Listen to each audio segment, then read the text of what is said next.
नमस्कार, मी प्राप्ती cook with प्राप्तीमध्ये आपलं सगळ्यांचं स्वागत आहे। तर आज आपण कोकणी कच्चा मसाला मच्छीसाठी बनवतात कसा तो मी आज तुम्हाला दाखवते।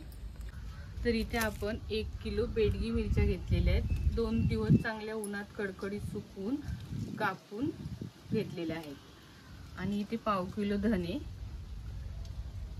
50 ग्रॅम जीरा, हळद 50 ग्रॅम, 20 ग्रॅम बडीशोप, त्रिफल 20 ग्रॅम, हे एवढं साहित्य लागणार आहे आपल्याला। पण ते भाजायचं वगैरे काही नाही। करू मसाले आहेत ते चांगले गरम करून घ्यायचे 2 दिवस उन्हात आणि चक्कीवरून बारीक दळून आणायचे। हे मसाले आहेत ते आपल्याला मिरचीमध्ये मिक्स करून चक्कीवरून दळून आणायचे आहेत। तर मसाला आपण चक्कीवर न्यायला तयार करूया।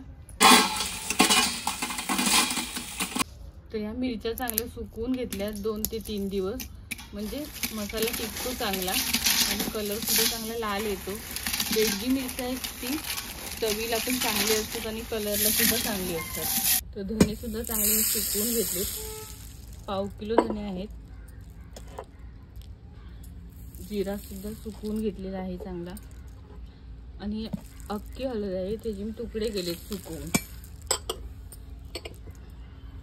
बडीशोप 20 ग्रॅम, आणि हे वास चांगला येतो मसाल्याला मस्त, त्यासाठी त्रिफल घेतलेले आहेत।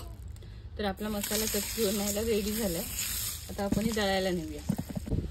इथे आपला मसाला मच्छीचा कोकणी टाईपचा दळून आणलेला आहे। तर मसाल्याला आपल्या मस्त असा कलर आलाय। तर तुम्ही सुद्धा मच्छीसाठी कोकणी मसाला नक्की बनवा। तर हा मसाला आहे तो वर्षभर टिकून राहतो। याच्यामध्ये एक हिंगाचा खडा घालायचा आणि एअरटाईट बर्नीमध्ये भरून ठेवायचा। व्हिडिओ आवडला असेल तर लाईक करा, शेअर करा, माझ्या चॅनलला सबस्क्राईब करा।